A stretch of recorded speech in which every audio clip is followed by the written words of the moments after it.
Hi, everybody. I'm Brittany Lewis with Forbes Breaking News. Joining me now is Dr. Jonathan Schanzer, Senior Vice President for Research at the FDD. Dr. Schanzer, thank you so much for joining me. My pleasure. Over the weekend, 3 American troops were killed and over 30 others were injured as a result of a drone strike on a U.S. military base in Jordan. What's your reaction to the attack? Well, unfortunately, this is actually the latest in a long string of attacks carried out by Iranian proxies based primarily in Iraq and Syria. There have actually been more than 165 attacks against American bases.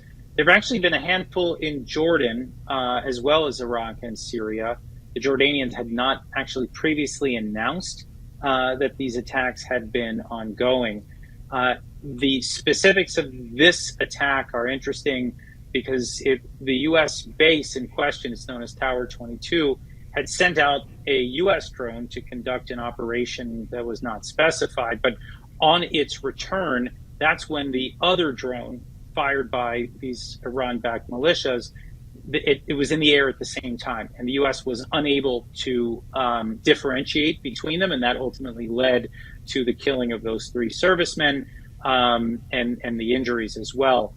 Now we find ourselves in an interesting situation where the U.S. has really very little choice but to respond. The president has not wanted to strike back with significant force, primarily because the U.S. didn't want to get sucked into a war in the Middle East as we ramp up an election cycle. And so the president has done everything that he could to dial back on the tensions, but I think we've now reached a point of no return. And so we're expecting there to be a U.S. response really any hour now, if not any day. I do want to talk about the response in a moment, but before we do, can you dive a little deeper in Iran's involvement here? This is what President Biden said, quote, radical Iran-backed militant groups operating in Syria and Iraq were responsible for this attack. So can you talk about Iran's involvement at large here? Sure. Well, Iran has a proxy strategy that it has been using really from the very early days of the founding of the Islamic Republic. When the Islamic Republic was founded in '79, they soon began to build out these proxy groups. Hezbollah is probably the most famous of them. This is the Lebanese proxy that they have. That's now an army that is as powerful as the average European military right now. They've got 200,000 rockets at their disposal and precision munitions. They've fought and trained alongside the Russians. They've got significant capabilities. But then after that, you've got Hamas, which of course is the group that sparked this most recent conflict across the region. You've got the Houthis in Yemen, another militia. There's about a dozen and a half other groups operating in Iraq and Syria. They're all getting funding from Iran. They're all getting training from Iran. They're getting their weapons from Iran. They're getting ideologically indoctrinated by Iran. These are Iran's armies. And what Iran really wants to do is it wants to establish hegemony across the Middle East. It sees itself as maybe a returning empire, right? The Persian Empire was once great. They would like it to be great again. And they are trying to establish contiguity across the Middle East. In other words, stretching their influence from Iran into Iraq, from Iraq into Syria, Syria into Lebanon, and ultimately with the desire to destroy Israel and to drive the United States out of the Middle East and to overturn the U.S.-led world order. This is what they're doing, and I got to say, from what we can tell right now, they are at least mounting a pretty good challenge here. And this, I think, is unfortunate that U.S. servicemen have died as a result of this, but it's really left the U.S. with no choice but to do probably what it should have done a long time ago, which is to respond to the proxies, maybe even respond to Iran itself, and to begin to reestablish deterrence. They need to fear us. They need to fear the consequences of attacking the United States, and they haven't until now. President Biden on Tuesday night said that he knows how the U.S. will respond. There weren't more details other than that. What do you think the appropriate response is here then? Well, look, first of all, we've seen some very strange things happen since that announcement from the president. For example, he spoke with the Iranians, or his administration spoke to the Iranians, and the Iranians assured the United States that they don't want a war. The United States assured Iran back that we don't want a war. So, in other words, we're negotiating right now with the people that sponsored this attack on us and the 165 others. It's a very strange thing to watch here, where we're deconflicting with our enemy. And then on top of that, the Shiite militia that attacked the troops in Jordan, a group called Kataib Hezbollah, as soon as they heard that the U.S. was going to respond, they said that they have suspended their operations against the United States. So they have unilaterally now declared that they're no longer going to hit us.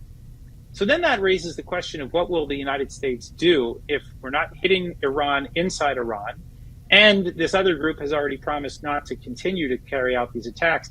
First of all, I think we shouldn't take them at their word, because I don't think they're particularly trustworthy, and I think the administration has said as much. But then comes the question of, are we going to continue to attack the warehouses where the weapons have been stored, which has been what we've done up until now. Most of our responses have been pinprick strikes or surgical strikes, depending on how you want to characterize them. I think now is the time where the U.S. needs to start to hit the personnel, to start to hit the leadership of these various militias, to hit large numbers of fighters that are part of the sort of machinery, if you will, that have been attacking the United States. It's unclear where the U.S. is going with this. We have heard that the entire operation could take a week or longer. That would suggest that there are a number of targets that are likely to be hit. But the value of those targets is, I think, really the big question right now. How much bang are we going to get for these bombs, so to speak? How much damage are we going to do to Iran and or its proxies? One would hope that this message would not need to be delivered again after this coming round of strikes. Obviously, we have seen escalation in the Middle East since October 7th. We know that there will be a response. We just don't know when and what that is. Do you think that response could then, in fact, trigger a larger regional war? Well, in a word, yes. I think the most obvious is that we could see, the Houthis and the Shiite militias in Iraq and Syria and perhaps even others try to target the United States, either abroad or at home, looking at ways to continue to disrupt shipping in the Red Sea, for example, which is what the Houthis have been doing now for quite some time. So you could see a widening of the effort against the United States. The other thing that we could see is you could see these groups stand down against the U.S., but then begin to redirect their fire at Israel, which is, where all this started when Hamas first attacked on October 7th and slaughtered 1,200 and took 240 hostages. The Israelis, you have to remember, are still fighting right now a two-front battle. They are fighting against Hamas in Gaza, and they are also almost every day, if not every day right now, exchanging fire with Hezbollah in Lebanon. You could even argue that there's a third front, which is that the Israelis have been arresting and in some cases killing Hamas and other terrorist groups operating in the West Bank. So that is sort of east, west, and north, where the Israelis are already contending with this. You could imagine that the Iranians may step up these efforts and create what they have called a ring of fire around Israel. This, of course, would put the U.S. out of the immediate line of fire, but the unraveling U.S.-led world order next concern. The U.S. would have some very difficult decisions to make. But regardless, I think we're still probably at the somewhat early stages of, unfortunately, what has become a regional war. And I don't think people fully understand that right now. If you look around the region, you can see that it's Israel and Lebanon, the West Bank, and Gaza, but also Jordan, Egypt, Syria, Yemen, Pakistan, Egypt. All of these countries have been involved in some shape or form in the hostilities sparked by the Iranians and their proxies. This, at some point, is going to have to get settled, and it's not likely to be settled through diplomacy. And that is, I think, the real concern right now. To your point, I was talking to someone else from the FDD, Richard Goldberg, and he said that all of this is connected. People think that these are one-off things. It's all essentially like a spider web. And I'm curious, I want to look into the future a bit here, because you did say we're in the early stages. What does the future, in the immediate future of U.S.-Iran relations look like? It's a great question. As we head into an election cycle, I have to wonder whether the president right now will want to stay the course. And by that, I mean, look, a lot of this tracks back to the Iran nuclear deal of 2015. And that, of course, was highly controversial. It was derided by Republicans here primarily, or some even blue dog Democrats who were concerned about giving sanctions relief to the Iranian regime. The Israelis, of course, also warned about it. And then, we began to see money flowing to some of these proxies from the regime when they got billions of dollars from the United States in sanctions relief. Then, of course, Donald Trump pulled out of the deal in 2018. He was derided by Democrats, saying that he was bringing the United States closer and closer to war. I would actually argue, and this is not a partisan observation, but I do think that the president probably forestalled conflict. In other words, we didn't actually see the Iranians attacking the U.S., especially after he took out Qasem Soleimani, this general that was taken out in 2020 on the battlefield. And so what we've seen, though, is that especially over the last couple of years, a strengthened Iranian axis. We have seen, the Iranians bolder and bolder attacking the United States, attacking the Israelis by way of proxy, in some cases, attacking our allies very openly, not even shrouding their identity as they've carried out attacks. And so we're at a crossroads of sorts where the president has to decide whether he's going to stay the course with a policy that really looks like it's blown up in our faces here.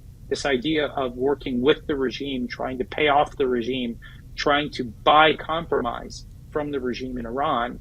And the fact that that doesn't seem to have worked well until now is clashing with two things. One, the popularity of Barack Obama's original policy.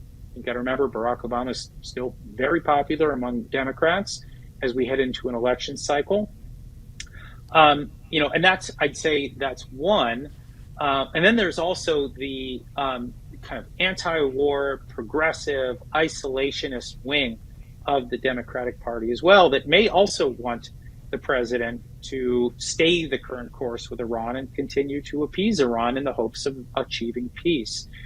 And then there's the other side of this, which is the president is right now about to order strikes on Iran or Iranian proxies.